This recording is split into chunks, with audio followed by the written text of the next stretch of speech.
Folks, it's over. Paladin's temporary skins are no more. So, Hi-Rez Garrett, or Hi-Rez Martini even, the lead designer for Paladins, has just released a statement about the temporary skins. Now, I hadn't really ranted about this yet. I was just sort of waiting and feeling out whether they were going to do something about this, because the wider general sort of outrage, well, not exactly outrage, but just like, why, Hi-Rez? Why are you doing this? And was already pretty on the large front and bubbling over on Twitter, Reddit, and wherever there's social media about Paladins, pretty much. For me, whenever I rant and I don't want to completely go over the board with it, I usually rant onto Twitter. So my post was literally just like a face palming thing saying, why are you doing this to yourself, Hi-Rez?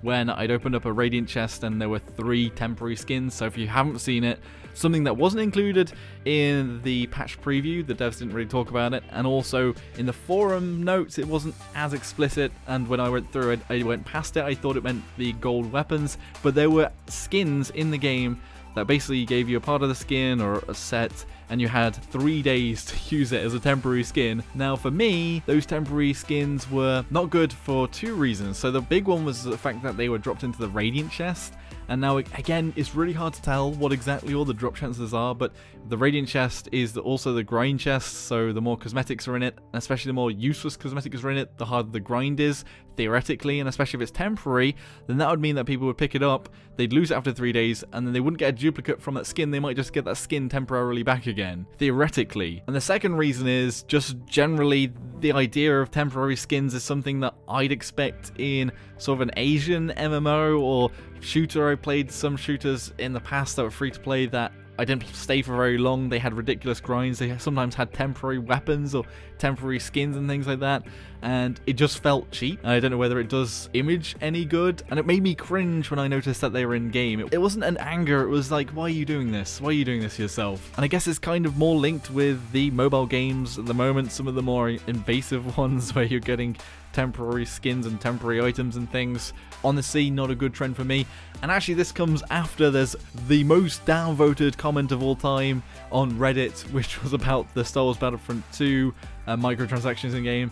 Now, I don't want to say Hi-Rez are anywhere near that level. Come on. I mean, Star Wars Battlefront 2 is a game that you purchase full price. People were spending hundreds of dollars and not getting a character. And not to mention there were elements of grinding to basically pay to win, because you get better in the game if you bought certain things. In Paladins, most of the things, and the devs do try and balance out all the legendary cards and all the cards. It's not like any one should be better than another one. The meta changes and shifts all the time, so sometimes some card combinations are better, but not intentionally like they are in Star Wars Battlefront. That's a big kettle of fish. It was ridiculous, and that was in a game that you'd already paid for. Like, Paladins is a free-to-play game, and obviously they have to make money, so some of these elements have to go on, and when the chest bubble will burst, when maybe the EU will step in, perhaps, on gambling regulations and things, and that might force all games to maybe rethink their chest systems and box or loot crate systems. Well, that's not right now.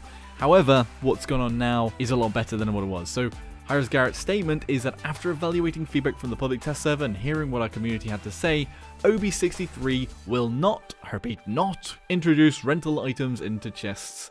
We're also eliminating duplicates from gold chests, another one of the things that people are getting annoyed about as well. The full adjustments are as follows. So Radiant Chest no longer drops rental items of any kind, and also no longer drops individual body and accessory pieces, and instead will drop full champion skins. Actually, that's 2 good things there, because as always, like I say, I kind of wish that the grind chest and the sort of cosmetic chest were not linked together, because people that are new to the game will want the grindy items, and the people that have been playing the game for a while will want the cosmetic items. But actually this will hopefully, and I mean, it sounds like it will reduce the amount of cosmetics items that are actually in the Radiant chest altogether, as well as getting rid of those rental items which could have been annoying. So that's thumbs up, double thumbs up. The next one is the gold chest. Now this was just kind of an embarrassing chest. It was like, why would you get this if you're getting rental items? I mean, to the defense, you had a chance of not getting rental items, but more often than not you'd at least get 1 and maybe get 2 emotes or a flare or something, and then very occasionally get a skin. However, they've changed this so it no longer drops rental items of any kind. Thumbs up there.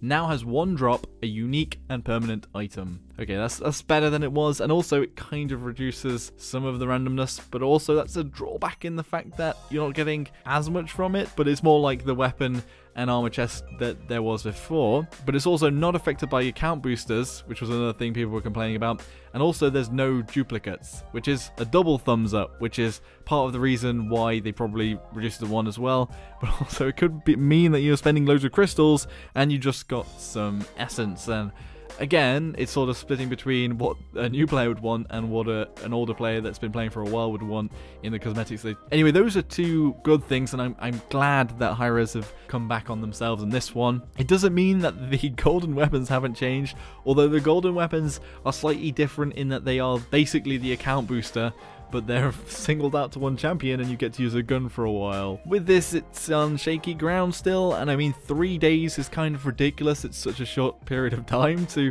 have an item and it be temporary. In some ways, I think a lot of people are saying that they just outright buy the golden weapons as a cosmetic. I know that a lot of people would want that, but I'm not so worried about this item as much in the fact that it's not in your face as some of these chests, especially the Radiant chest, which is kind of integral to the game, and the gold chest would have been the new way of getting a lot of the sort of rarer skins. But anyway, that's mostly positive from me, and I didn't really want to rant on this earlier on. I didn't really know how I felt about it totally, and also I didn't want to get too negative, so I'm so glad that they've sorted it out. Anyway, what does everybody else think? Is there anyone else happy that they've gone back on this? Does anyone not know that there was rental items in the chests in the first place, and this is the first I've heard hearing of it? What do you think about loot boxes in general and the systems of monetization in free-to-play games? For me, in an ideal world, everything would be direct purchase. You'd be buying a single skin, but realistically, almost all free-to-play games currently take advantage of some kind of loot box system, even if it's just tertiary and added onto it. But hey, this is good news. Anyway, if you enjoyed the video, hit that like button, subscribe for more of my content, and I'll see you all next time. Thanks for watching, everybody. Joshino.